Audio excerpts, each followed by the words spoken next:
I Best of Both Worlds is good, but you want to talk about a good episode? Let's go to that Code of Honor. Oh no, I don't think so. Oh boy. So at the end, basically, it ends in the most anticlimactic way ever possible. Of course, after the death blow, she's beamed up to this Tashiar, and the first wife is beamed up to the Enterprise. Beverly Crusher, of course, revives her, and then Picard kidnaps him and the number one, brings them up, and then they go right to the waiting into the conference room, and she's there, and he flips out, and then she informs him, no, I actually died, and now that I'm dead, our wedding is annulled, and I'm going to choose your number one, and ha ha ha, you suck.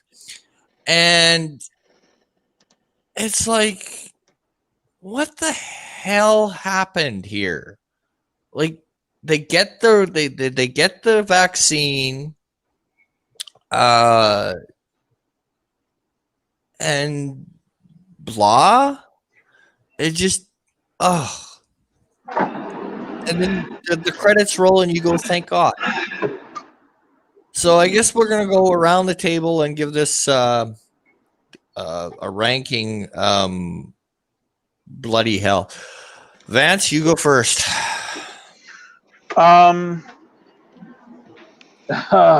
Shit. If if this was done now, and I had just started watching Encounter at Farpoint and then Naked Now, and then got to this, I would stop watching. In fact, I have a 3-episode rule. If you give me 3 bad episodes in a row, I'm done with you. There's very few series where I have an exception to that rule. Arrow was one of them, and that was only because I was watching that with my wife, and she kind of forced me to give it to finish the rest of the season, because there was only I think 2 more episodes after my 3-episode rule. But I was done with it. I was like, nope, I'm done. And I didn't watch it for I think 3 seasons after, until the final season. Then I got back on it. But I have a 3-episode rule. You give me 3 bad episodes, I'm fucking done with you. And this right here would have put me. I'd have been done with it just based on this episode, because of how poorly written it was, how insensitive it was, just how racist it was. I really hated this episode. I have to give it a 0. I think this is probably, if not the worst episode of Star Trek, the worst episode of Star Trek: The Next Generation. And not trying to be one of those people that are like, oh, I'm so triggered. I'm not trying to play that card.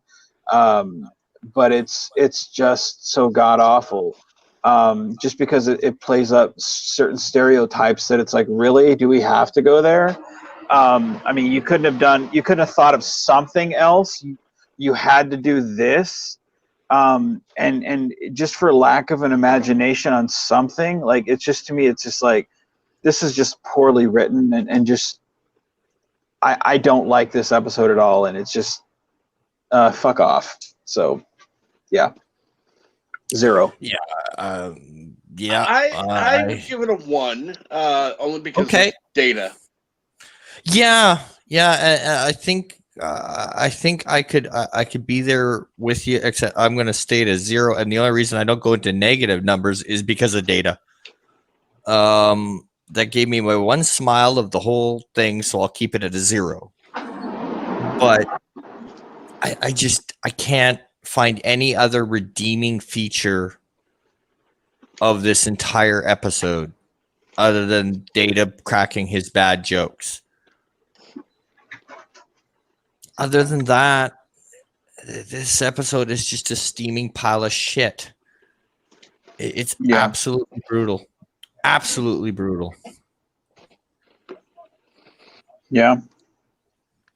Yeah, and yeah, it wouldn't have taken much for them to fix themselves out of that hole, and it's highly disappointing. So, Yeah, absolutely. All right. Well, with all that said, I'm going to thank you both for coming on today and apologize for making you watch that because, oh my God, that was brutal. But I guess the worst is over now, right? We've watched this. We could watch anything. Jeez, Murphy. I mean, you're almost I wishing for Threshold at this it's point. it's Oh, I would rather watch Threshold and Spock's brain back to back than put up with this episode, because I mean it's yeah it damn. yeah, absolutely. Okay, Cap. Thanks for being a trooper. Thanks, Vance, for being a trooper. And till next time, folks. Take her easy.